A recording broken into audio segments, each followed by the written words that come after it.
Kericuhan penertiban pedagang kaki lima terjadi di sepanjang kawasan Permindo, Padang, Sumatera Barat. Kejadian ini berawal saat petugas hendak menyita barang milik para pedagang yang masih nekat berjualan di trotoar dan badan jalan. Penolakan keras dari para pedagang memicu aksi saling dorong, bahkan lemparan batu pun tak terhindarkan. Akibat bentrokan ini, sejumlah pedagang dan anggota Satpol PP mengalami luka ringan.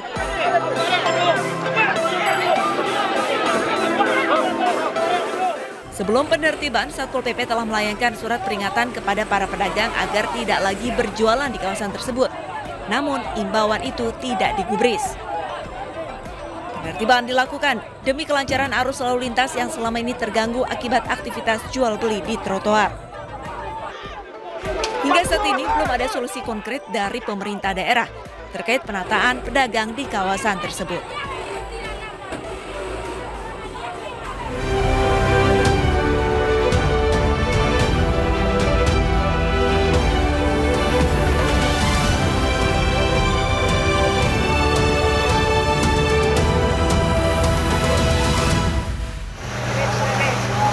Kebakaran hebat menghanguskan kompleks asrama sekolah polisi negara di Kota Padang.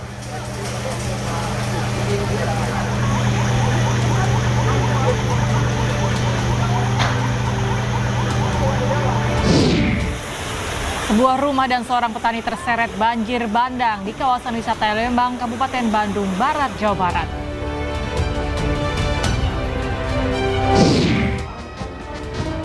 Presiden Prabowo dan Perdana Menteri Cina Li Qiang menyepakati 12 poin kerjasama dalam pertemuan bilateral di Istana Kepresidenan Jakarta.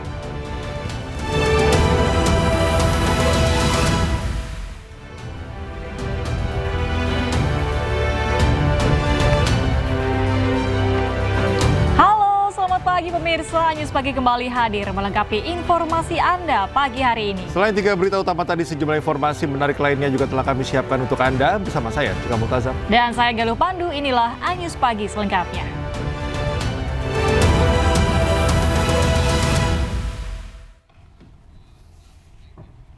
Pemirsa, kita awal informasi News Pagi hari ini dari kebakaran hebat yang terjadi di Kompleks Asrama Sekolah Polisi Negara Padang Besi.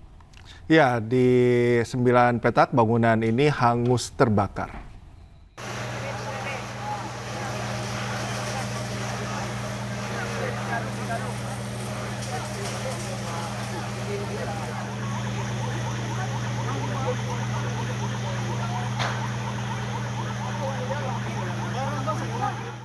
Kebakaran hebat menghanguskan kompleks asrama Sekolah Polisi Negara di Padang Besi, Kecamatan Lubuk Kilangan, Kota Padang, Sumatera Barat.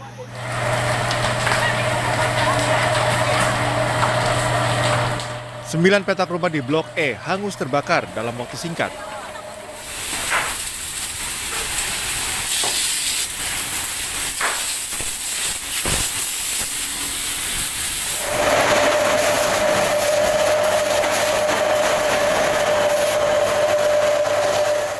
Kebakaran diduga cepat merembet karena sebagian besar bangunan berbahan kayu dan sudah berusia puluhan tahun. 7 unit mobil damkar dari Pemkot Padang diterjunkan ke lokasi.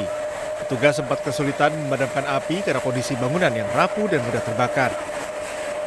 Pihak kepolisian hingga kini masih menyelidiki penyebab pasti kebakaran.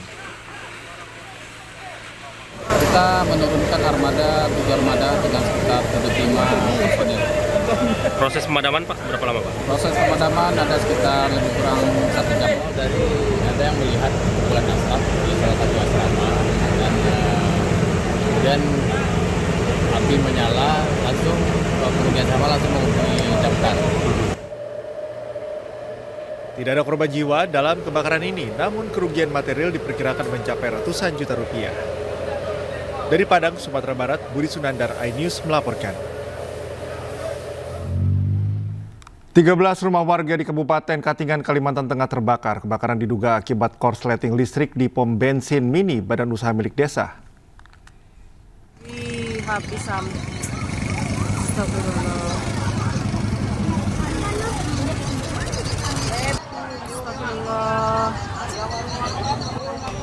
13 rumah warga terbakar di Desa Tumbang Manggo, Kecamatan Sanaman Mantike, Kabupaten Katingan, Kalimantan Tengah. Api juga membakar sebuah kendaraan roda 4 serta bangunan sarang walet.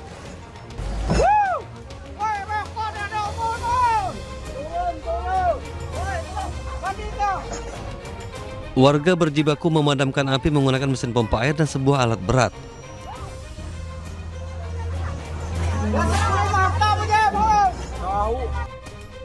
Sementara petugas pemadam kebakaran harus menempuh perjalanan jauh dan menyeberangi sungai menggunakan feri agar bisa sampai ke lokasi. Api padam 1 jam kemudian.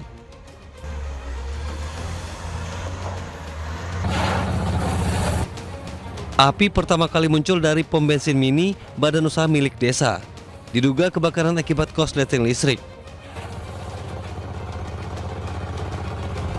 Bahwa jumlah rumah yang terbakar itu berjumlah sekitar 13 buah rumah, 1 unit kendaraan mobil, dan 1 buah gedung walet.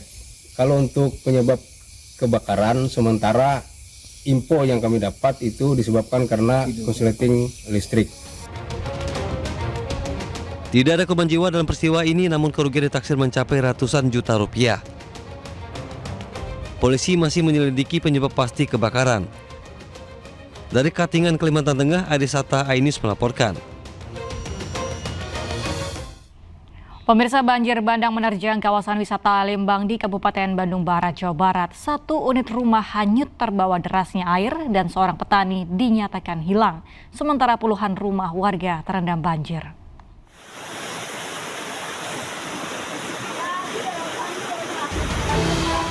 Banjir bandang menerjang kawasan wisata Lembang, Kampung Pojok Desa Cikahuripan, Kabupaten Bandung Barat, Jawa Barat.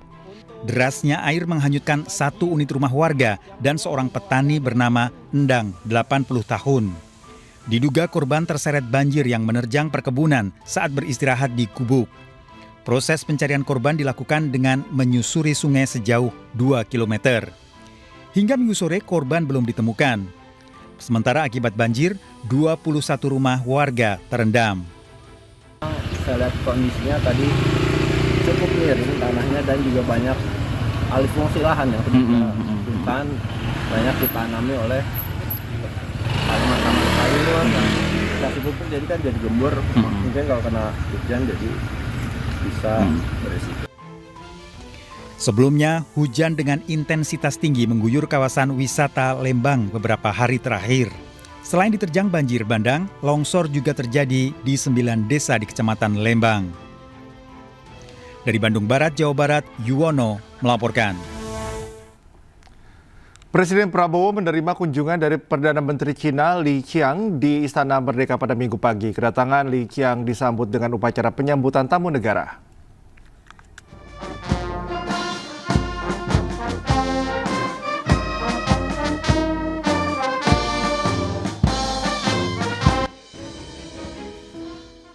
Presiden Prabowo Subianto menyambut dengan hangat kedatangan Perdana Menteri Cina Li Qiang di Istana Merdeka Jakarta Minggu pagi. Kunjungan Perdana Menteri Cina Li Qiang disambut dengan pasukan kehormatan, ribuan siswa, dan pasukan berkuda. Sejumlah Menteri Kabinet Merah Putih juga hadir mendampingi Prabowo menerima kunjungan Perdana Menteri Cina Li Qiang. Dalam kesempatan itu, Prabowo dan Li Qiang membahas sejumlah isu strategis di bidang ekonomi, perdagangan, ketahanan pangan, dan konflik global. Menandai 75 tahun hubungan diplomatik. Juga tahun ini adalah 70 tahun konferensi Asia Afrika di Bandung.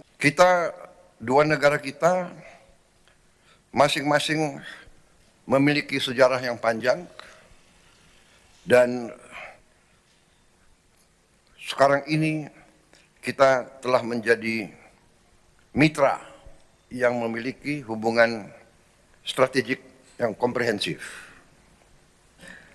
Yang mulia, saya tegaskan kembali komitmen kami untuk memperkuat kemitraan ini dengan Republik Rakyat Tiongkok dan dengan bangsa Tiongkok. Pertemuan antara Presiden Prabowo Subianto dan PM Cina Li Qiang menegaskan komitmen kedua negara untuk memperkuat hubungan bilateral dan kerjasama strategis di berbagai sektor. Dari Jakarta, Tim Liputan iNews melaporkan.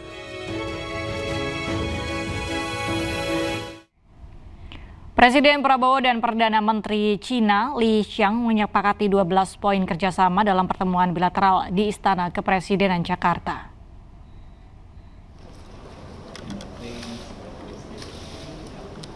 Indonesia dan Cina sepakat memperkuat kerjasama antara kedua negara. Adapun kerjasama itu meliputi berbagai sektor mulai dari ekonomi hingga kesehatan. Dengan rincian 4 nota kesepahaman dan 8 rencana kerjasama. Kesepakatan kerjasama strategis kedua negara diharapkan dapat menciptakan kawasan yang damai, aman, dan sejahtera.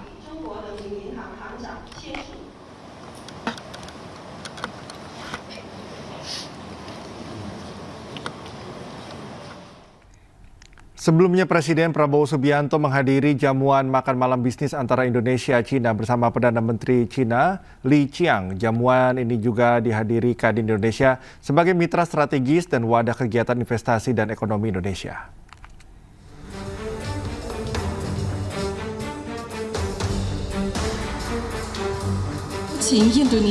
Presiden Prabowo Subianto menghadiri jamuan makan malam bisnis antara Indonesia-Cina bersama Perdana Menteri Cina Li Qiang. Jamuan ini juga dihadiri Kadin Indonesia sebagai mitra strategis dan wadah kegiatan investasi dan ekonomi Indonesia. Turut hadir 60 pengusaha Cina dan 100 pengusaha Indonesia. Kedua perwakilan negara membahas 8 sektor prioritas dalam kerjasama bilateral. Beberapa di antaranya seperti infrastruktur dan konektivitas, energi terbarukan, digitalisasi, kecerdasan buatan, kesehatan, pendidikan, serta ketahanan pangan.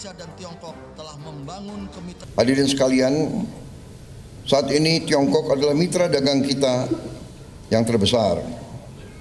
Perdagangan kita sudah melebihi 130 miliar dolar Amerika Serikat tiap tahun. Dan kita memandang bahwa Tiongkok adalah mitra sangat penting dalam pembangunan industri dan teknologi kita. Perusahaan-perusahaan Tiongkok telah menjalankan proyek-proyek besar yang sangat berhasil. Kereta api cepat Jakarta-Bandung, kawasan industri, hilirisasi nikel, termasuk pembangunan berbagai proyek-proyek industri dan teknologi yang besar yang telah kita saksikan dalam pameran singkat yang baru saja saya diundang untuk melihat. Hubungan dagang, investasi dan teknologi ini adalah bukti komitmen kita bersama untuk membangun masa depan yang lebih kuat, lebih sejahtera bagi kedua bangsa kita. Pertemuan ini bertepatan dengan 75 tahun hubungan diplomatik Indonesia-Cina. Sementara bagi Prabowo, Cina menjadi negara yang berkesan karena negara pertama yang dikunjungi saat terpilih sebagai presiden. Dari Jakarta, Chamar Haenda, Dede Rudi, iNews melaporkan. Ketua DPR RI Puan Maharani menerima kunjungan Perdana Menteri Cina Li Qiang di Gedung DPR Jakarta.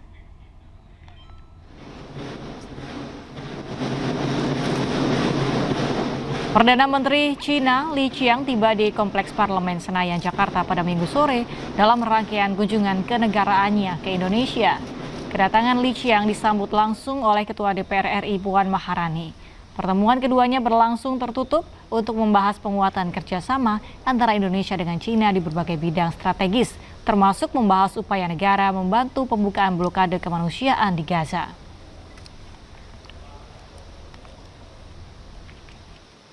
Pertemuan tadi kami membahas berbagai isu terkait kerjasama bilateral kedua negara seperti bidang politik, ekonomi, sosial, budaya, dan tentu saja termasuk kerjasama antar parlemen, dan kami juga membahas situasi politik dan ekonomi global dan regional.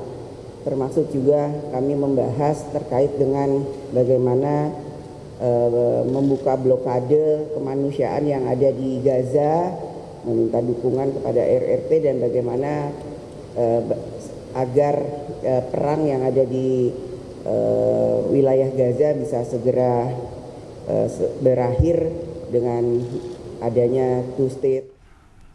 Sementara itu, Ketua DPR RI Puan Maharani meminta pemerintah membubarkan organisasi masyarakat yang dinilai meresahkan warga. Ia pun meminta pemerintah mengevaluasi ormas-ormas yang berbau premanisme.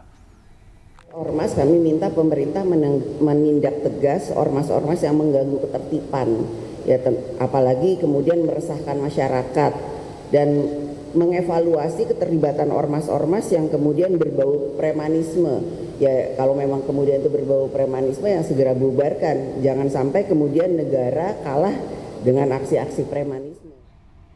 Beralih ke informasi lain, pemirsa, polisi menangkap terduga pelaku pembacokan terhadap seorang jaksa dan aparatur sipil negara di Medan, Sumatera Utara. Terduga pelaku diduga otak dan pelaku penganiayaan.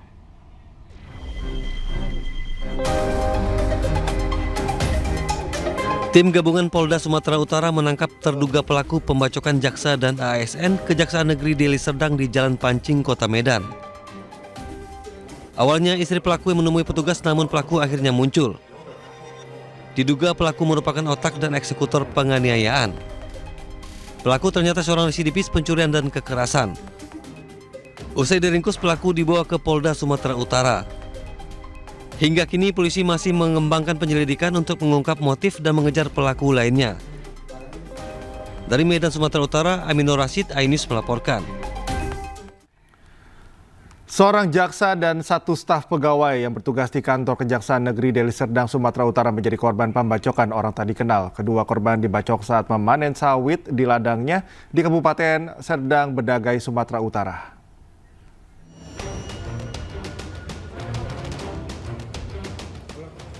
Seorang jaksa dan 1 staf pegawai yang bertugas di kantor Kejaksaan Negeri Deli Serdang, Sumatera Utara menjadi korban pembacokan orang tak dikenal. Keduanya dianiaya saat tengah menunggu hasil panen di ladang sawit miliknya di Kecamatan Kotari, Kabupaten Serdang Bedagai, Sumatera Utara. Dua pelaku datang ke lokasi ladang dengan mengendarai sepeda motor dan membawa tas pancing yang berisikan senjata tajam jenis parang. Salah seorang pelaku mendatangi korban jaksa yang sedang duduk di gubuk lalu menganiayanya. Sementara rekan jaksa yang ada di sekitar lokasi mencoba membantu namun mengalami luka bacok di lengan kiri. Warga dan pekerja langsung membawa kedua korban ke Rumah Sakit Umum Daerah Amri Tambunan untuk mendapatkan perawatan. Vario 2 naik ke atas. Bilang kawan itu, ada kawanku satu lagi. Bang, kenapa tangannya berdarah? Udah aman, kata dia. Rupanya nggak lama, dibawa teriak. Tak tolong. Mau main dibacok, katanya gitu. Coba kejar itu, kejar, ya kan. Gue bilang, kok dia ngejar? Aku yang ke bawah nolong abang itu, gue bilang. Saat ini, petugas kepolisian dari Polda Sumatera Utara dan Polres Serdang Bedagai langsung memburu kedua pelaku. Dari Serdang Bedagai, Wahyu Rustandi, iNews melaporkan. Pemirsa, pawai akbar Persib juara Liga 1 berlangsung meriah, diikuti para pemain, pelatih, ofisial, dan ribuan bobotoh di Kota Bandung, Jawa Barat.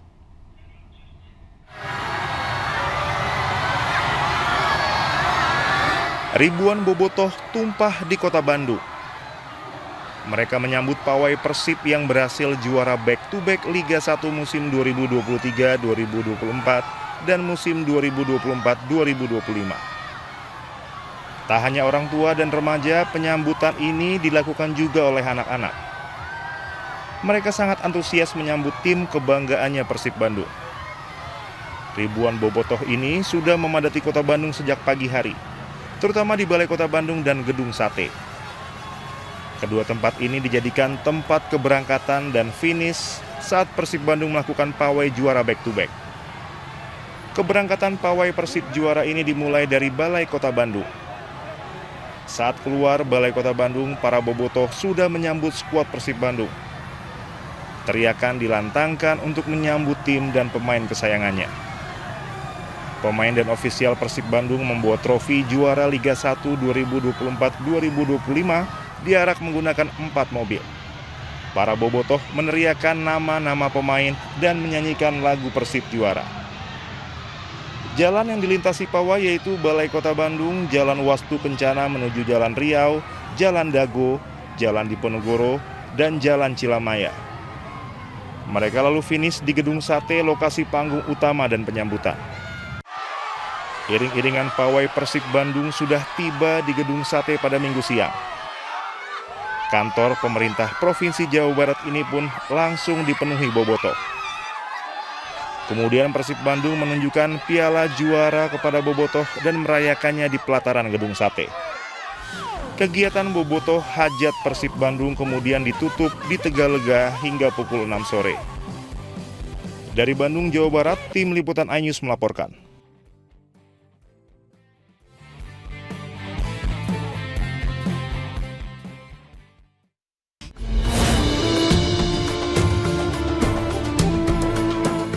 Selamat menunaikan ibadah sholat subuh untuk wilayah Jakarta dan sekitarnya pemirsa. Anda kembali di iNews Pagi. 1 unit gudang peralatan pesta yang sekaligus dijadikan sebagai rumah tempat tinggal ludes terbakar. Banyaknya bahan mudah terbakar membuat api dengan cepat membesar dan merembet ke rumah warga di sebelahnya.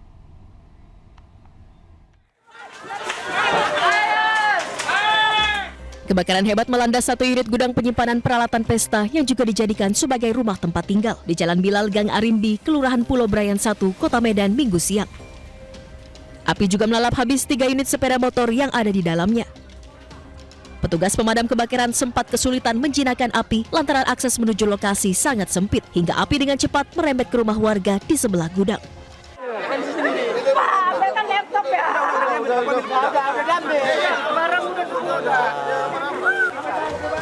Pemilik rumah yang baru tiba di lokasi kejadian ini pun langsung menangis histeris dan berulang kali jatuh pingsan. Tidak ada korban jiwa dalam peristiwa kebakaran ini, namun kerugian ditaksir mencapai ratusan juta rupiah. Kalau wasir, jadi untuk KDH ada 3 KDH ini bang. Namun 1 KDH bisa dikatakan semacam gudang bang. Mengingat kita tengok di dalamnya semua peralatan tempat penyimpanan peralatan pesta itu bang. Ada korban jiwa nggak bang? Korban jiwa negatif ada kita.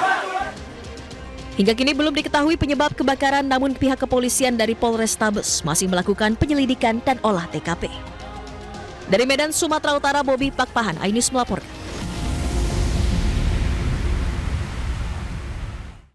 Seorang mahasiswa dikeroyok di kantin kampus salah satu perguruan tinggi swasta di Kota Makassar. Pengeroyokan diduga dipicu persoalan sepele, yakni klaim tempat duduk.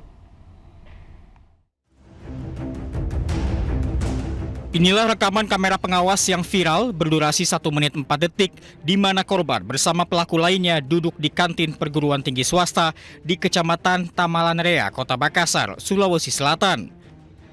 Kejadian di jam istirahat ini memperlihatkan korban, Akmal, 26 tahun, sedang duduk terlibat cekcok dengan pelaku utama yang baru saja tiba. Akibat kejadian, korban yang alami luka lebam di wajah didampingi rekannya untuk melapor ke Mako Polrestabes Makassar. Rekaman kamera pengawas dan visum akibat luka lebam menjadi bukti korban membuat laporan resmi kepolisian. Hanya memang setelah terjadi kecelakaan itu dari pelaku melakukan penganiayaan dan pengeroyokan terhadap korban, sehingga korban mengalami luka memar pada bagian mata. Kemudian sudah dilakukan visum, kemarin langsung dilakukan visum, kemudian selanjutnya diproses untuk proses penyidikan. Sementara itu diduga pengeroyokan dipicu kesalahpahaman mengenai tempat duduk saat keduanya berada di kantin kampus. Berawal dari kesalahpahaman, di mana saya menegur pelaku karena dia menegur saya pada saat duduk di yang dia klaim bahwa itu adalah milik organisasinya. Hingga kini kepolisian masih terus melakukan pendalaman mengenai kasus pengeroyokan ini. Petugas Polres Gresik berhasil menangkap seorang pria yang diduga admin grup Facebook Cinta Sedarah. Tersangka ditangkap di Bali usai polisi mendapat laporan warga Gresik terkait unggahan menyimpang tersangka di media sosial.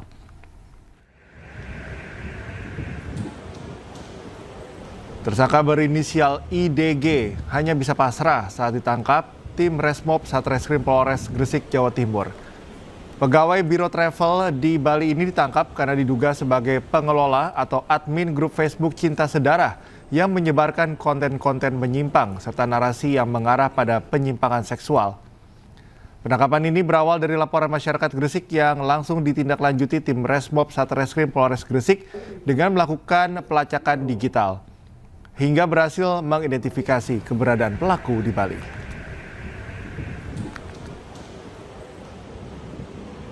Ini kami amankan pelaku yang berada di Bali yang selaku admin grup Cinta Sedara.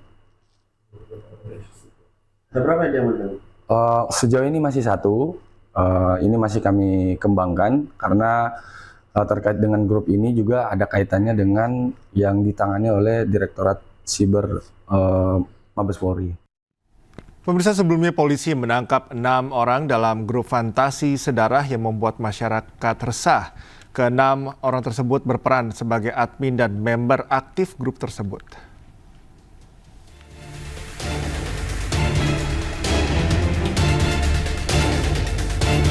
Bareskrim Mabes Polri menangkap 6 tersangka terkait grup fantasi sedarah yang viral di media sosial. 6 orang ini memiliki peran berbeda dalam grup tersebut. Di antaranya sebagai admin grup dan member aktif yang telah mengunggah foto dan video seksual perempuan dan anak di bawah umur. Dalam penangkapan ini, penyidik juga menyita sejumlah barang bukti. Tindak pidana PPA dan PPO berdasarkan laporan polisi yang kami terbitkan di Bareskrim Polri berjumlah 2 dan di Polda Metro Jaya berjumlah 1 laporan polisi pada tanggal 16 Mei 2025. 3 laporan polisi ini mendasari kami untuk melakukan penyelidikan di berbagai wilayah, di berbagai daerah, mendasari daripada profiling dan monitoring di platform media sosial, sehingga kami melakukan penangkapan terhadap 6 orang tersangka. Di antaranya dilakukan penangkapan di Jawa Barat. Polisi hingga kini masih memeriksa para pelaku secara intensif. Sementara grup fantasi sedarah yang memiliki ribuan member ini sudah diblokir oleh polisi. Dari Jakarta, tim liputan iNews melaporkan. Informasi berikutnya, upaya penyelundupan narkoba jenis sabu ke dalam rutan digagalkan tim keamanan rutan kelas 1 Surabaya, Jawa Timur. Modusnya, pelaku memasukkan 5 paket kecil sabu ke dalam kemasan sabun cuci muka.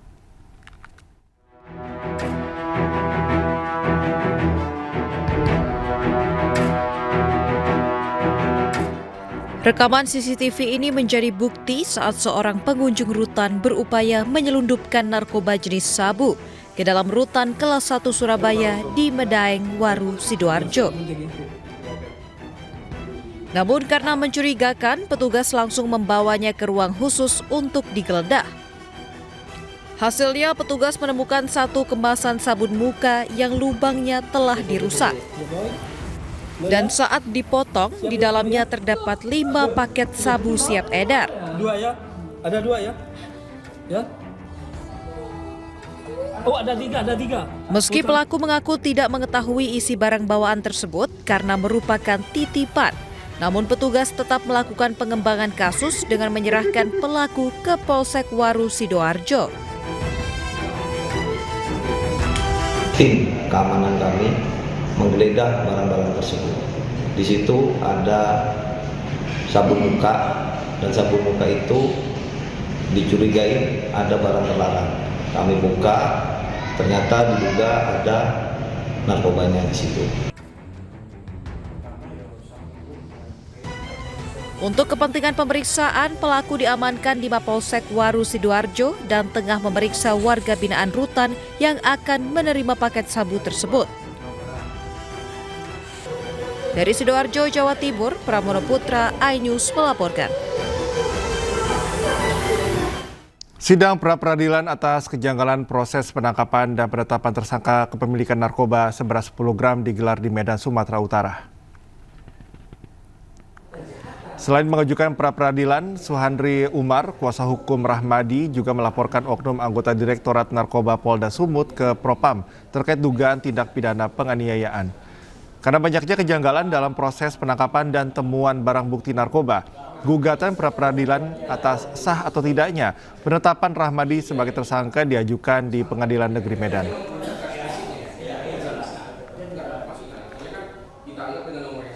Hukum itu adalah suatu hal yang tidak wajar, seperti yang diajukan oleh ahli kami pada persidangan yang lalu, yaitu Profesor Dr. Zamin Ginting, yang menyatakan bahwa ketika terjadi 2 kali penetapan tersangka atau penetapan tersangka di dalam SPDP tanpa 2 alat bukti yang sah, itu menyatakan bahwa batal demi hukum penetapan tersangka daripada klien kami, seperti itu. Tim pembela ulama dan aktivis menanggapi keputusan Bareskrim soal dihentikannya penyelidikan ijazah Presiden ke-7 RI Joko Widodo. Mereka menolak keputusan tersebut dan meminta gelar perkara khusus ke Bareskrim Polri.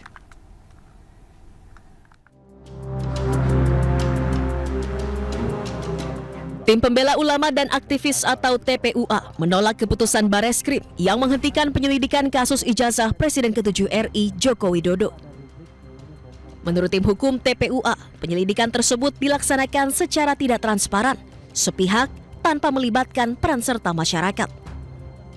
Terlebih, pengumuman tersebut tidak sesuai prosedur penanganan perkara pidana dengan pendekatan Scientific Crime Investigation atau SCI. Oleh karena itu, TPUA meminta gelar perkara khusus kepada Bareskrim Polri.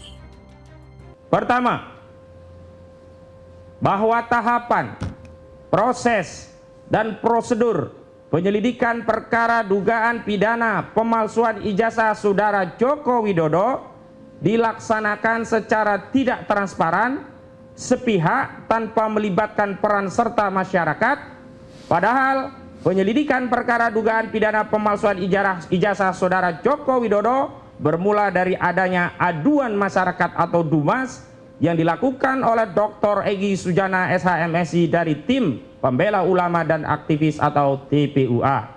Kedua, bahwa pengumuman hasil penyelidikan perkara dugaan pidana pemalsuan ijazah Saudara Joko Widodo yang pada pokoknya menyatakan ijazah yang dimiliki Saudara Joko Widodo identik dan penyelidikan perkara dugaan tindak pidana pemalsuan ijazah Saudara Joko Widodo dihentikan tidak sesuai dengan tahapan, proses, dan prosedur penanganan perkara pidana dengan pendekatan Scientific Crime Investigation atau SCI yang selama ini menjadi acuan Kapolri Jenderal Pol Listio Sigit Prabowo dalam menangani sejumlah perkara yang menyita perhatian publik. Sebelumnya, Bareskrim Polri telah mengumumkan ijazah Jokowi asli dan penyelidikannya pun dihentikan. Dari Jakarta, Syahreza Zanski, Rizky Solehudin, iNews melaporkan. Sementara itu, pakar hukum tata negara Refli Harun menyebut salah satu syarat keaslian ijazah menurut penelitian harus memiliki kecocokan dari 3 contoh asli ijazah lainnya. Seorang narasumber saya bilangnya misteri guest lah. Dia pada tahun 2021 pada saat COVID itu melakukan yang namanya semacam penelitian sekedar apa istilahnya image comparison. Dia orang percetakan, dia membandingkan antara 3 ijazah. Ijazah 1115, ijazah 1117 dan ijazah 1120. Ijazah 1120 itu kita tahu diklaim punya Jokowi dan akhirnya Bareskrim mengatakan itulah 1120. Dia mengatakan hasilnya adalah 11, 15 dan 11, 17 itu identik. 11, saya ulangi ya, 11, 15 dan 11, 17 itu identik. Tetapi 11, 15 tidak identik dengan 11, 20. 11, 17 tidak identik dengan 11, 20. Jadi kawan-kawan semua, kalau temuan Bareskrim mengatakan bahwa dari 3 ijazah yang dibandingkan identik lalu kemudian mengarah kepada asli tidak asli, maka ada temuan sebelumnya bahkan 2021 yang mengatakan bahwa 1120 ijazah Jokowi itu tidak identik minimal dengan 2 ijazah yang diperbandingkan. Pertanyaannya adalah kalau misalnya sebuah ijazah itu dikeluarkan pada saat yang bersamaan sama-sama tertanggal 5 November ya 1985, maka secara teoritis harus identik semua. Tidak boleh ada yang berbeda. Jadi kalau ada yang berbeda, tentu ini menjadi sebuah pertanyaan. Nah, itu saja yang ingin saya sampaikan. Mudah-mudahan ini bermanfaat. Ribuan jemaah calon haji Indonesia diberangkatkan dari Madinah ke Mekah pada pemberangkatan terakhir. Informasinya kami hadirkan usai jeda. Tetaplah di Ais Pagi.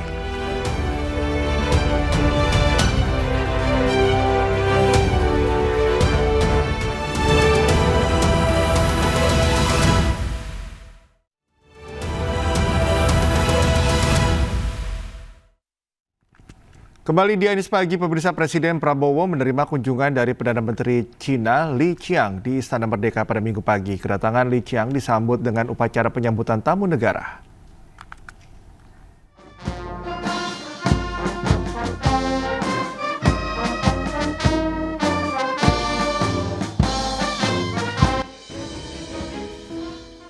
Presiden Prabowo Subianto menyambut dengan hangat kedatangan Perdana Menteri Cina Li Qiang di Istana Merdeka Jakarta Minggu pagi. Kunjungan Perdana Menteri Cina Li Qiang disambut dengan pasukan kehormatan, ribuan siswa, dan pasukan berkuda. Sejumlah Menteri Kabinet Merah Putih juga hadir mendampingi Prabowo menerima kunjungan Perdana Menteri Cina Li Qiang. Dalam kesempatan itu, Prabowo dan Li Qiang membahas sejumlah isu strategis di bidang ekonomi, perdagangan, ketahanan pangan, dan konflik global. Menandai 75 tahun hubungan diplomatik. Juga tahun ini adalah 70 tahun konferensi Asia Afrika di Bandung.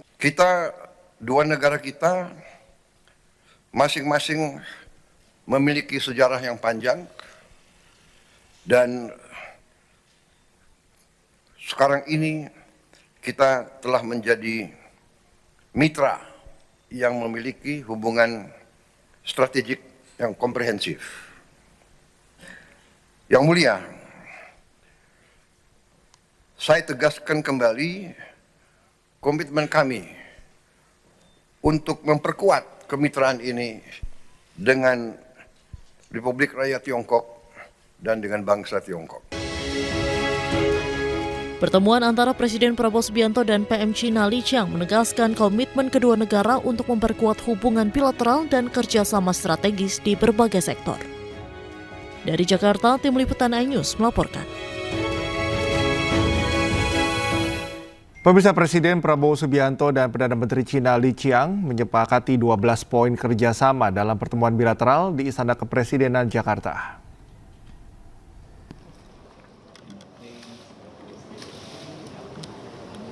Indonesia dan Cina sepakat memperkuat kerjasama antara kedua negara. Adapun kerjasama tersebut meliputi berbagai sektor, mulai dari ekonomi hingga kesehatan. Dengan rincian 4 nota kesepahaman dan 8 rencana kerjasama. Kesepakatan kerjasama strategis kedua negara diharapkan dapat menciptakan kawasan yang damai, aman, dan juga sejahtera.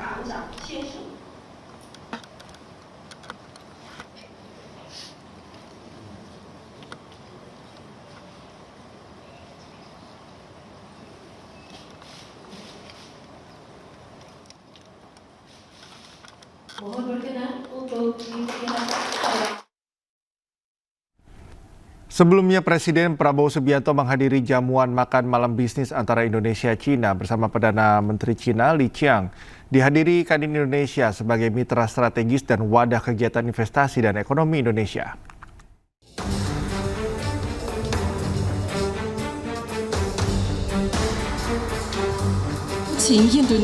Presiden Prabowo Subianto menghadiri jamuan makan malam bisnis antara Indonesia-Cina bersama Perdana Menteri Cina Li Qiang. Jamuan ini juga dihadiri Kadin Indonesia sebagai mitra strategis dan wadah kegiatan investasi dan ekonomi Indonesia. Turut hadir 60 pengusaha Cina dan 100 pengusaha Indonesia. Kedua perwakilan negara membahas 8 sektor prioritas dalam kerjasama bilateral. Beberapa di antaranya seperti infrastruktur dan konektivitas, energi terbarukan, digitalisasi, kecerdasan buatan, kesehatan, pendidikan, serta ketahanan pangan. Hadirin sekalian, saat ini Tiongkok adalah mitra dagang kita yang terbesar.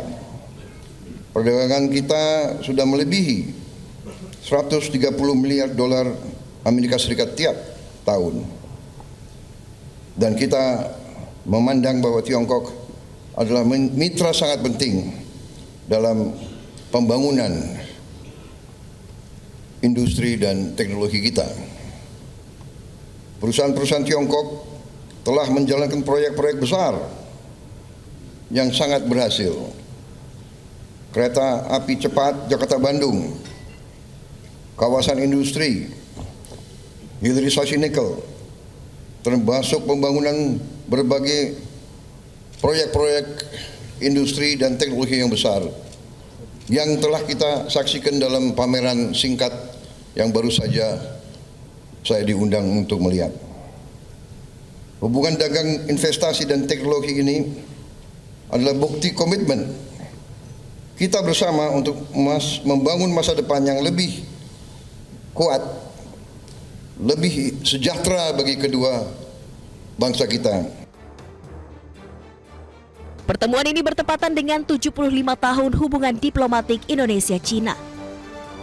Sementara bagi Prabowo, Cina menjadi negara yang berkesan karena negara pertama yang dikunjungi saat terpilih sebagai presiden. Dari Jakarta, Chamar Haenda, Dede Rudi, iNews melaporkan. Ketua DPR RI Puan Maharani menerima kunjungan Perdana Menteri Cina Li Qiang di Gedung DPR Jakarta.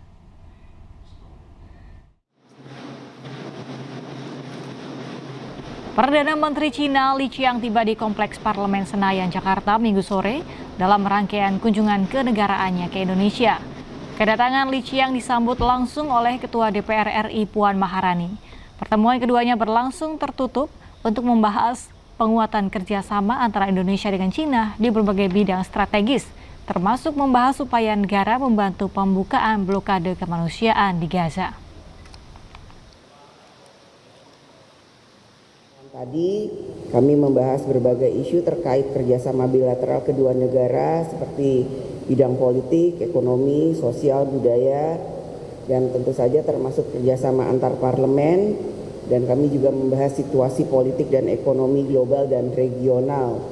Termasuk juga kami membahas terkait dengan bagaimana membuka blokade kemanusiaan yang ada di Gaza, meminta dukungan kepada RRT dan bagaimana agar perang yang ada di wilayah Gaza bisa segera berakhir dengan adanya two-state solution.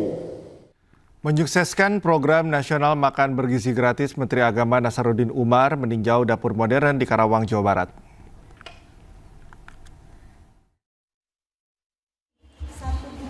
Menteri Agama Nasaruddin Umar dan Badan Gizi Nasional meninjau dapur gizi modern pertama yang resmi diperkenalkan di Desa Kuta Ampel, Batu Jaya, Kabupaten Karawang, Jawa Barat. Menteri Agama mengatakan konsep dapur MBG yang digagas Gerakan Dapur Indonesia ini dirancang sebagai pusat penyediaan makanan sehat bagi lebih dari 3.500 siswa mulai dari tingkat TK, SD, SMP, SMA hingga ibu hamil setiap harinya. Langkah ini menjadi komitmen nyata pemerintah untuk memastikan generasi muda mendapat gizi lengkap, tumbuh sehat dan cerdas.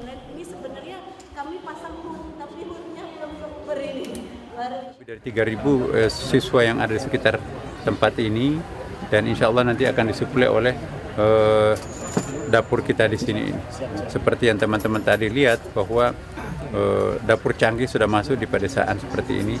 Ini untuk mendukung apa yang digagas oleh Bapak Presiden kita. Dan insya Allah di sini juga tadi kita bangun masjid ya. Jadi ada masjid, ada pondok pesantren. Di sampingnya pondok itu ada sekolah yang sudah lama berdiri. Dan semuanya nanti itu akan disuplai oleh dapur kita ini. Insya Allah Gerakan Dapur Indonesia yang disingkat Garuda mudah-mudahan akan berkembang di 38 provinsi. Saat ini kami masih mengumpulkan baru 22 yang terbentuk. Pemirsa, sebagai bentuk kepedulian terhadap dunia pendidikan di tanah air, MNC Peduli dan MNC Sekuritas menyerahkan bantuan berupa 15 unit komputer. Bantuan ini diserahkan kepada 3 sekolah dasar yang berada di kawasan ekonomi khusus MNC Lido City di Kecamatan Cigombong, Kabupaten Bogor, Jawa Barat. Turut serta memajukan dunia pendidikan, MNC Peduli dan MNC Sekuritas menyalurkan bantuan 15 unit komputer untuk 3 sekolah dasar yakni SDN Babakan Kencana, SDN Ciletuh, dan SDN Pangarakan 1. Melalui program mencerdaskan anak bangsa, pemberian komputer pada sekolah di kawasan KEK MNC Lido City ini diharapkan dapat menunjang kegiatan belajar dan mengajar para siswa di sekolah-sekolah binaan MNC Peduli ini. Selain komputer, para guru dan siswa juga diberikan pelatihan cara mengoperasikan komputer.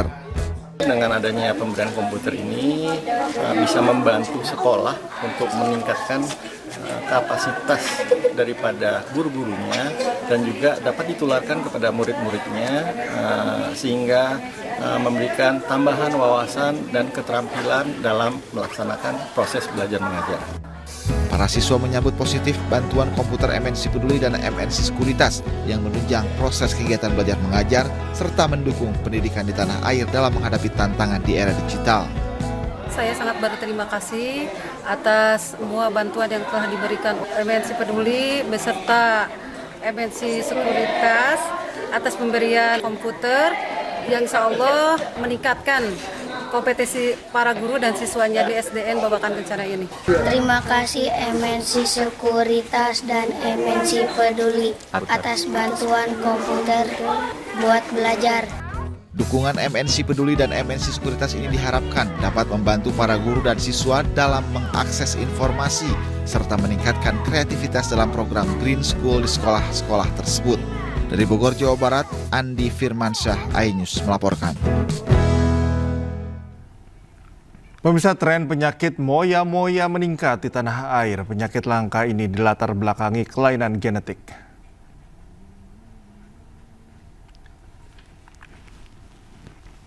Tercatat sebanyak 70 kasus pasien terjangkit penyakit moya-moya di pertengahan tahun 2025. Penyakit moya-moya ini menyerang di usia 20 hingga 30 tahun. Rumah Sakit Pusat Otak Nasional yang berkolaborasi bersama International Far East Neurosurgical Institute Jepang meluncurkan pusat moya-moya pertama di Indonesia. Direktur Utama Rumah Sakit Pusat Otak Nasional mengatakan penyakit stroke bisa berdampak ke penyakit moya-moya.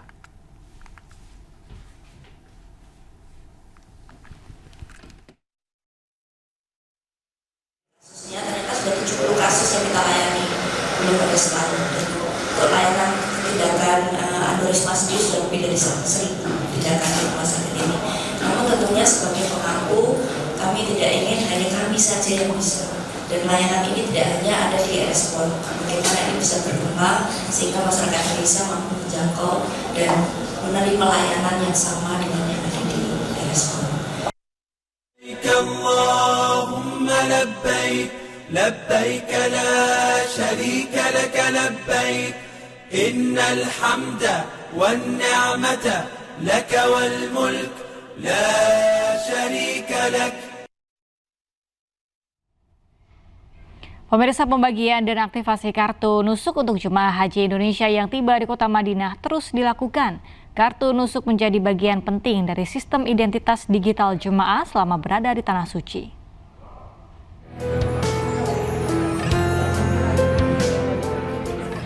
Kementerian Haji Arab Saudi mewajibkan setiap jemaah untuk memiliki dan mengaktifkan kartu nusuk sebagai identitas resmi selama menunaikan ibadah haji. Untuk jemaah yang masuk melalui Bandara Madinah, kartu nusuk dibagikan saat mereka tiba di hotel. Proses ini dilaksanakan oleh syarikat, yaitu perusahaan penyelenggara layanan jemaah di Arab Saudi. Pembagian kartu nusuk terus berlangsung seiring kedatangan para jemaah calon haji ke Madinah. Para jemaah diminta mengaktifasi kartu dimulai dengan menandai kartu, mengalungkannya kepada jemaah, lalu memfoto jemaah setengah badan dengan kartu yang terlihat jelas bersama wajah mereka. Kartu nusuk ini merupakan smart card yang berfungsi sebagai pengganti visa dan identitas digital jemaah. Kartu nusuk ini adalah semacam paspor perhajian. Jadi kalau jemaah itu punya paspor hijau untuk masuk ke negara Arab Saudi, nusuk ini adalah paspor perhajian. Jadi aktivitas perhajian, pergerakan dalam perhajian itu berbasis pada kartu nusuk ini. Misalnya kita mau masuk kota Makkah, itu kalau tidak ada kartu nusuk, itu bisa terhambat. Saat memasuki kota Mekah maupun wilayah Armina saat puncak haji, petugas di lapangan akan mengecek kartu nusuk untuk memastikan jemaah benar-benar terdaftar secara resmi. Karena itu, jemaah diimbau untuk selalu membawa kartu nusuk kemanapun termasuk saat keluar hotel. Dari Madinah, Arab Saudi, Gigi Irfan, iNews melaporkan. Di tengah hiruk pikuk kota suci Madinah, ada satu tempat yang mampu mengobati kerinduan akan kelezatan cita rasa Nusantara. Di sini, lidah pengunjung dimanjakan dengan beragam kuliner top Nusantara seperti rendang, sate, hingga bakso.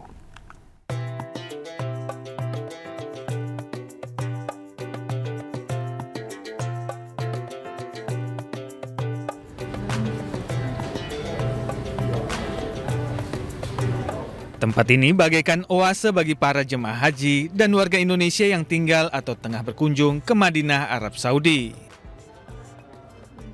Menyajikan menu khas Indonesia seperti sate, rendang, gulai tunjang hingga bakso, restoran ini sukses menghipnotis banyak pelanggan.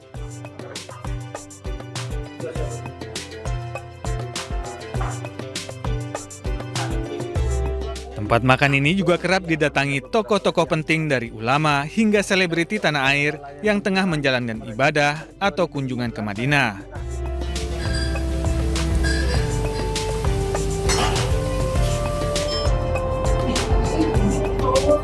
Ya Allah, ini enak banget, luar biasa ya.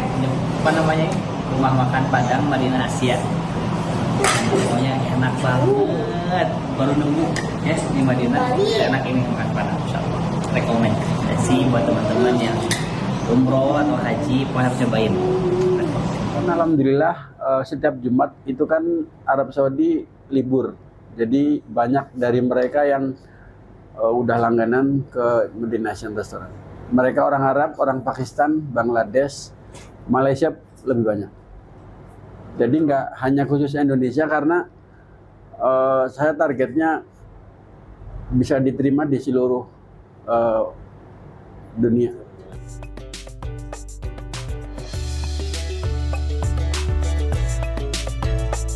Bukan sekedar tempat melepas rindu akan kuliner Nusantara, tempat ini juga menjadi wadah berbagi cerita sesama anak bangsa di negeri orang.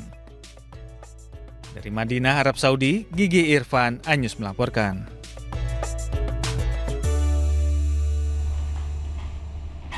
Ribuan jemaah calon haji Indonesia diberangkatkan dari Madinah ke Mekah pada pendorongan terakhir. Ini menjadi penutup layanan Dakar Madinah jemaah calon haji gelombang pertama.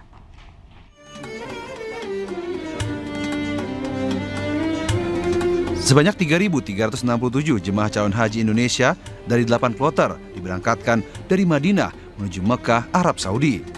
Total jemaah yang masuk ke Madinah pada musim haji 2025 mencapai 104.770 orang yang terbagi dalam 266 kloter.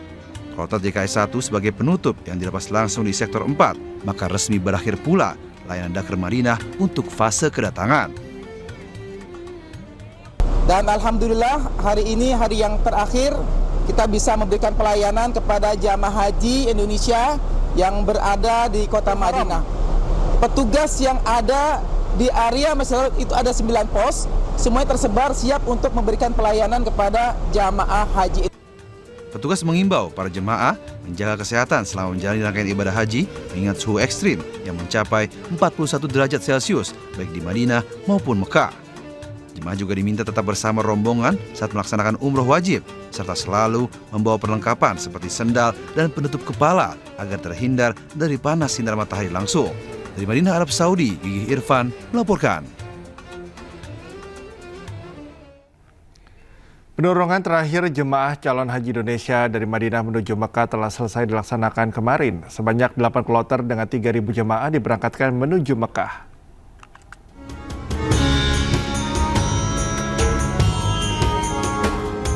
Sebanyak 8 kloter jemaah calon haji yang tergabung dalam gelombang pertama pada pendorongan terakhir bergerak dari Madinah menuju Mekah. Proses pendorongan yang berlangsung dari 10 hingga 25 Mei berjalan lancar. Total 3.267 dari 104.000 jemaah gelombang pertama diberangkatkan pada Minggu waktu Arab Saudi. Di hotel, jemaah telah menggunakan pakaian ihram untuk menuju Bir Ali, melaksanakan sholat sunnah ihram dan berniat menjalani umroh wajib. Meski mayoritas jemaah dalam kondisi sehat, namun tercatat ada 35 jemaah masih dirawat di rumah sakit Arab Saudi, sementara 4 jemaah di Klinik Kesehatan Haji Indonesia di Madinah. Petugas terus memberikan pendampingan dan layanan medis guna memastikan jemaah aman dalam menjalani rangkaian ibadah haji. Dengan selesainya proses pendorongan, seluruh jemaah calon haji Indonesia gelombang pertama akan tiba di Mekah dan menjadi masa persiapan menjelang puncak haji di Arafah, Musdalifah, dan Mina. Dari Madinah, Arab Saudi, Irfan melaporkan. لبيك اللهم لبيك لبيك لا شريك لك لبيك إن الحمد والنعمة لك والملك لا شريك لك.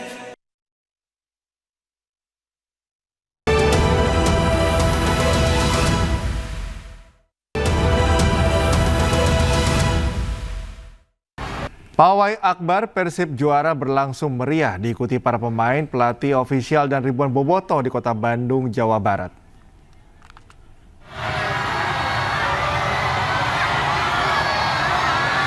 Ribuan bobotoh tumpah di kota Bandung. Mereka menyambut pawai Persib yang berhasil juara back-to-back Liga 1 musim 2023-2024 dan musim 2024-2025. Tak hanya orang tua dan remaja, penyambutan ini dilakukan juga oleh anak-anak. Mereka sangat antusias menyambut tim kebanggaannya Persib Bandung. Ribuan bobotoh ini sudah memadati kota Bandung sejak pagi hari, terutama di Balai Kota Bandung dan Gedung Sate. Kedua tempat ini dijadikan tempat keberangkatan dan finish saat Persib Bandung melakukan pawai juara back-to-back. Keberangkatan pawai Persib juara ini dimulai dari Balai Kota Bandung.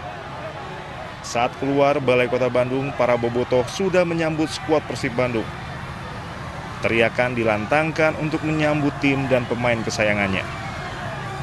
Pemain dan ofisial Persib Bandung membawa trofi juara Liga 1 2024-2025 diarak menggunakan 4 mobil. Para bobotoh meneriakan nama-nama pemain dan menyanyikan lagu Persib juara.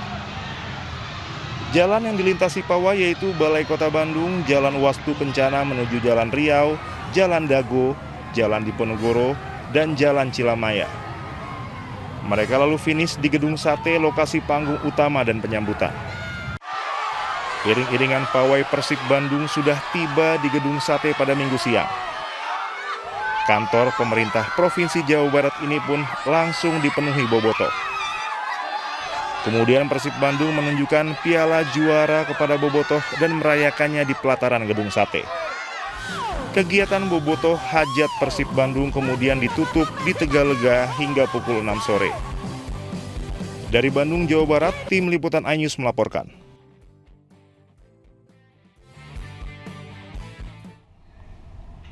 Pemirsa, pawai Akbar Persib juara berlangsung meriah. Gubernur Jawa Barat Deddy Mulyadi ikut mengibarkan bendera Maung Bandung.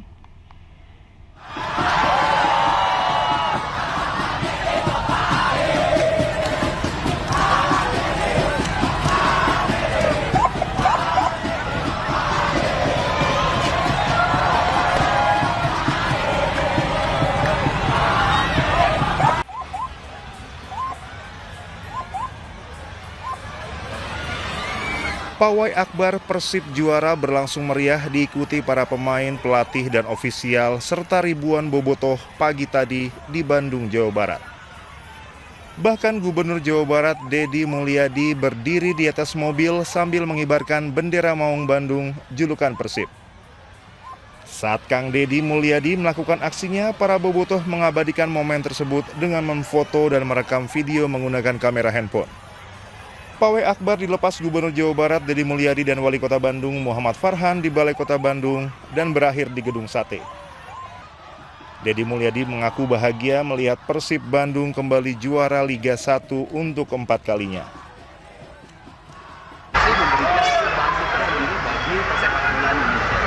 Bakal ada bonus nggak Pak? Berapa bonusnya? Ini lebih juara di Liga 1. Nextnya mau upgrade nanti lagi. Ya ke depan ya kita dorong dong, karena sih bukan hanya menjadi tuan misi, kita ingin berhasil dan saya yakin Persib punya kemampuan. Pak, himbauan kepada teman-teman ya hari ini boleh berekspresi dan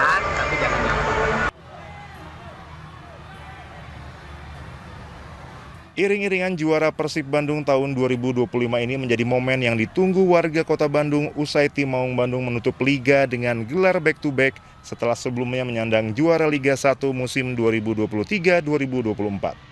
Dari Bandung, Jawa Barat, Muji Prayitno melaporkan.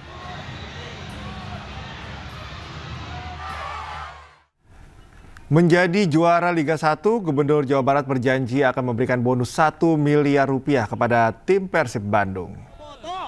Siap. Siap.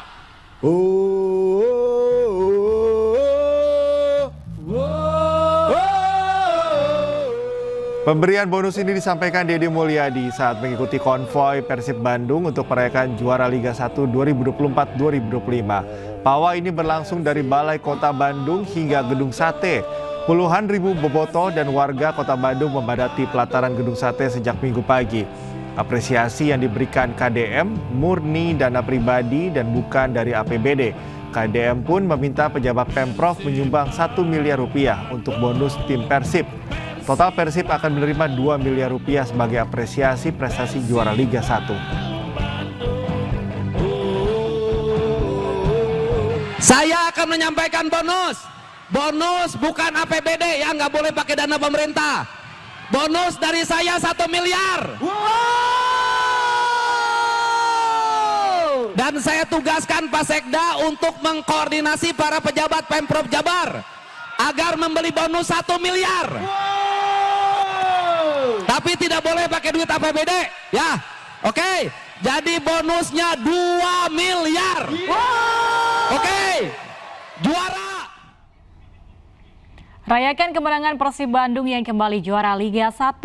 Warga di Desa Sukasenang, Garut, Jawa Barat menggelar cukur rambut massal. Warga juga memotong tumpeng sebagai bentuk syukur.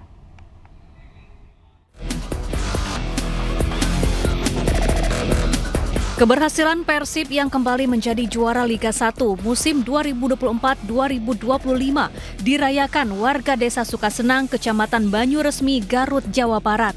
Sejumlah warga mencukur rambut mereka. Bobotoh Persib yang mayoritas orang tua ini rela menggunduli rambutnya karena sebelumnya sudah bernazar. Bila Persib juara, mereka akan memotong rambut sebagai ungkapan kebahagiaan. Kita semua warga Kampung Cikaraprop, Kecamatan Banyuresmi, Kabupaten Garut, ikut senang untuk menyambut pesta kemenangan Persib yang keempat kalinya. Tak hanya potong rambut, mereka juga memotong tumpeng bertuliskan Persib juara back to back yang dipimpin langsung kepala desa setempat.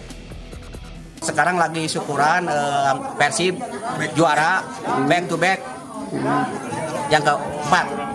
Berapa ini warga sampai digundulin gitu Pak?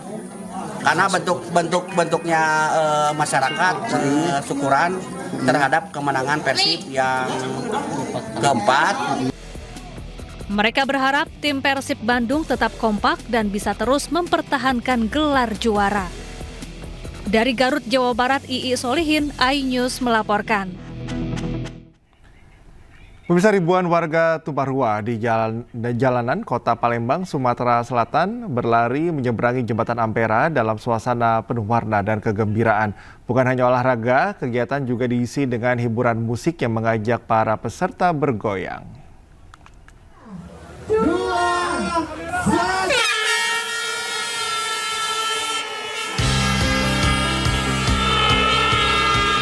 Sekitar 2.500 warga Palembang, Sumatera Selatan memadati kawasan Benteng Kuto Besak untuk mengikuti PLN Mobile Color Fun Run 2025. Event lari sejauh 5 km yang menyeberangi ikon Kota Palembang, Jembatan Ampera juga dikemas dengan berbagai aktivitas menarik seperti Color Splash, bazar UMKM, dan hiburan musik. Tentunya di pagi ini luar biasa, ada lebih dari 2.500 peserta yang mengikuti acara Mobile Color Run. Selain kami mengajak gaya hidup sehat, kami juga ingin mengajak masyarakat untuk menggunakan energi yang ramah lingkungan, yaitu dengan melakukan transformasi perubahan dari energi fosil ke energi listrik. Event PLN Color Fun Run bukan hanya sekedar olahraga lari, namun juga kampanye pesan gaya hidup green energy, electrifying lifestyle, sehingga mendapat apresiasi dari Gubernur Sumatera Selatan.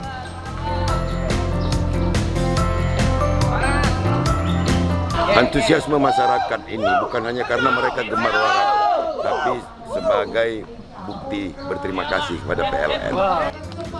Salah satu peserta yang berhasil meraih podium mengaku senang bisa ikut ambil bagian dalam event positif ini. Tanggapan saya sangat seru karena acaranya sangat meriah sekali dan juga rutenya steril dan juga pokoknya ramai sekali.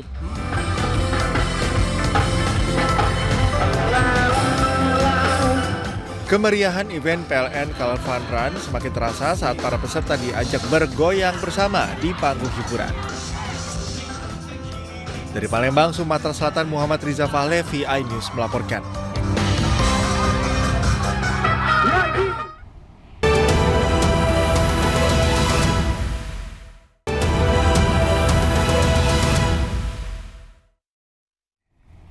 Pemirsa, Anda kembali di iNews Pagi. Tembok sekolah sepanjang 30 meter roboh hingga menutup jalan di kawasan Duren Sawit, Jakarta Timur. Tembok roboh diduga karena lapuk termakan usia hingga menyebabkan pondasi tembok tidak stabil. Wah, tembok SMA 103 ambruk. Inilah kondisi tembok sekolah milik SMA Negeri 103 Jakarta Timur yang roboh. Tembok sepanjang 30 meter roboh pada Sabtu sore dan menutup ruas Jalan Nusa Indah 5, Kelurahan Malakajaya, Kecamatan Duren Sawit, Jakarta Timur. Garis pembatas dipasang di sekitar lokasi tembok yang roboh agar tidak ada warga yang melintas. Diduga tembok roboh karena telah lapuk termakan usia hingga membuat pondasi tembok tidak stabil.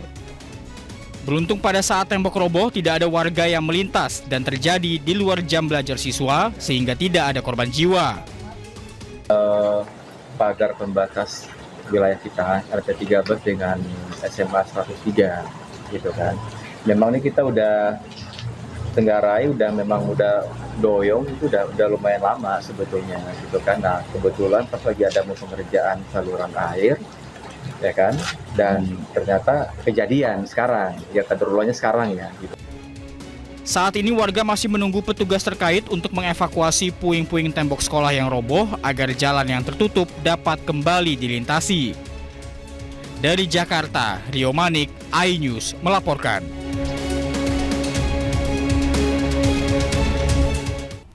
Tiga pemain naturalisasi Rafael Struijk, Tom Haye, dan Joy Pelupessy bertolak menuju Gianyar, Bali untuk mengikuti pemusatan latihan Timnas Indonesia pada Senin ini. Ya, ketiganya memamerkan keberangkatan ke tanah air di media sosial.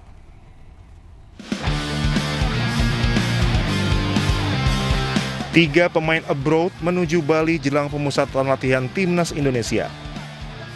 Mereka adalah Rafael Struijk, Tom Haye, dan Joy Pelupessy.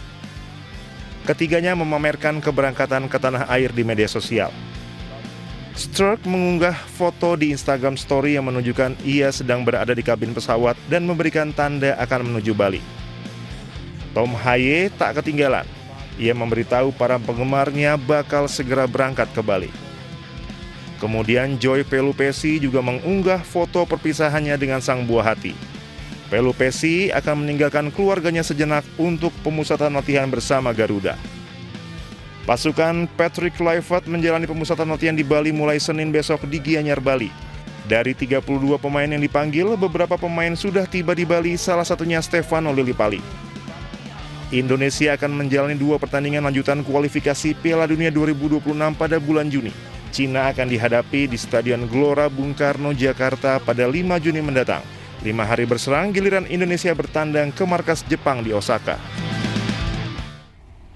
Pemirsa, sejumlah pemain Timnas Indonesia mulai berdatangan ke Bali jelang pemusatan latihan di Bali United Training Center Gianyar, Bali. Salah satunya penyerang skuad Garuda Ole Romeni yang mengaku siap mengikuti pemusatan latihan. Informasi ini sekaligus menutup iNews Pagi hari ini. Temukan informasi-informasi terbaru lainnya di www.inews.id. Cuplikan tayangan berita iNews dapat Anda saksikan di kanal YouTube @official_inews. Dan mewakili kerabat kerja yang bertugas, saya Cika Mutazam. Dan saya Galuh Pandu, pamit undur diri. Terima kasih, selamat beraktivitas, dan jangan lupa untuk saksikan program iNews Sport Pagi bersama Fazila Hairinisa. Saya Galuh Pandu, pamit, terima kasih. Sampai jumpa.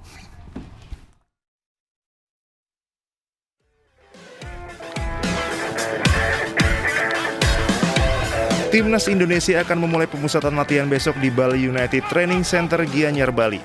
Sebanyak 32 pemain dipanggil mengikuti pemusatan latihan untuk menjalani 2 laga pamungkas di putaran ketiga kualifikasi Piala Dunia 2026. Sejumlah pemain timnas mulai berdatangan ke Pulau Dewata.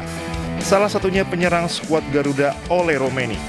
Ole mengaku siap menjalani 2 laga pamungkas di putaran ketiga guna menjaga asa timnas di Piala Dunia 2026. Yes, nice. This is my first time Bali, so I also think it's a little bit less hot, the humidity in Jakarta, so it's only better, you know. So let's see how it is. What is it? Yeah, really important matches. We know what we got to do, you know. We have to win the games to make a chance to go to the World Cup, so but we always go for the win, so nothing changed. Ole Romeni telah berhasil mencetak 2 gol sejak bergabung bersama Timnas Indonesia. Timnas Indonesia akan menghadapi Cina di Stadion Utama Gelora Bung Karno pada 5 Juni mendatang dan melakoni pertandingan terakhir menghadapi Jepang pada 10 Juni.